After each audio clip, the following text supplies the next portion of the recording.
Hi, thank you so much, guys, for joining me for episode 3 of Pretty Journey, the Rise and Grind edition. Yes, thank you so much.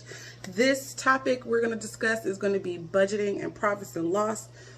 Excuse me, I think that's something that's important because at times we want to give a lot of stuff away, or we waste a lot of money in businesses, and that can be detrimental to our bottom line and can make the difference between us staying open another 6 months to a year, depending on how we assess our budget. Now, there's a difference between somebody who does business and somebody who hustles. And there's nothing wrong with being a businessman. There's nothing wrong with being a hustler. But when you do business, you're talking about taxes and itemizing and making sure that everything is a certain way so you know what you're getting. When you hustle, a lot of it is cash on hand. You're not charging taxes for people. You're not really keeping track of your books. You just know if you sell X amount of product, you're going to get X amount of dollars. You need this amount to re-up on said product, and this is what you have left. And that's a really simple, basic business plan, and that's cool. But when you want to become quote unquote legit and be a businessman, there's more to it. So for me, when I do my personal budget, I actually just use Excel, and I put down everything that I owe, all my debts, whether it be student loans, the light bill, that sort of thing.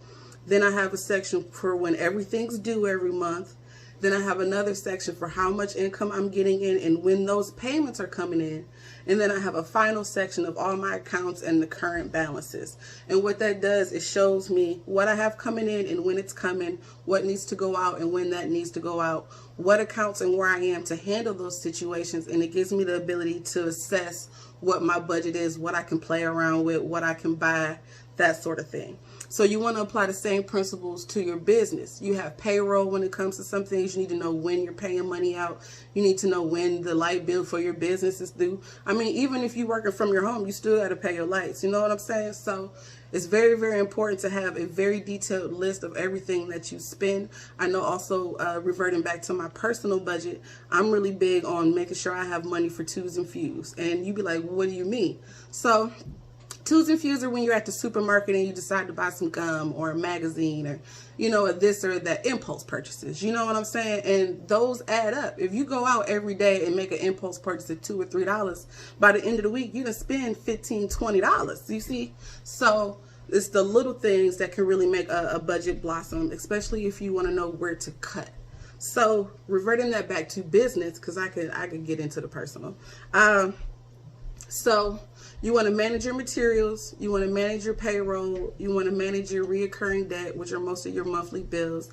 And then when you're trying to add a product or a service, you have to take in effect how much traffic you're getting. And there's different formulas and ways to figure out exactly to the person or to the number how much money you need, or how many sales you need, or how many customers you need in order to achieve a certain goal.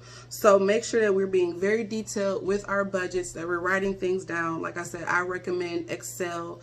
QuickBooks is a really good one for businesses because you can create invoices in there. You can create POs for your orders, and it organizes everything you need so you know what you're spending, who it went to, when it went there, etc. So those are two good ideas to help with budgeting.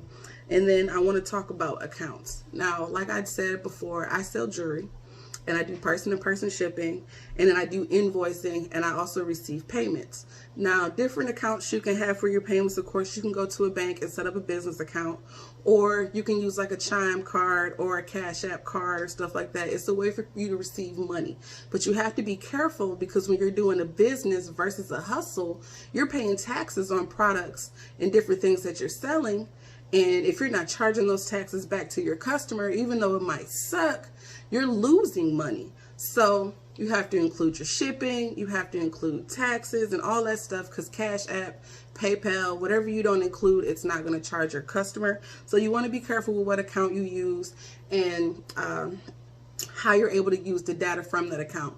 Like Cash App only tells you receiving and paying out, but it doesn't give you a whole lot of information as to, what account it went in, or, dates and, details when you drop something down, and it gives you all the rundown. So a bank account might be better if you're doing a legit business versus a hustle and a Cash App account.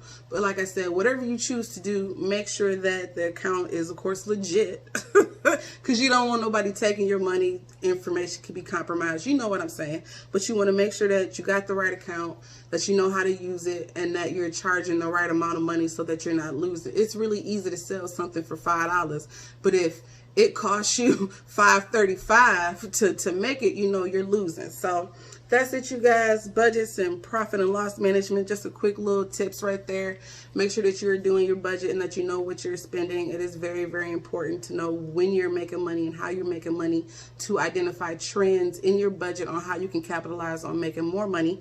And then, of course, the accounts you use and what you're accounting for. Thank you so much again for joining me. I hope that you guys continue to rise and grind, and I will see you guys next time.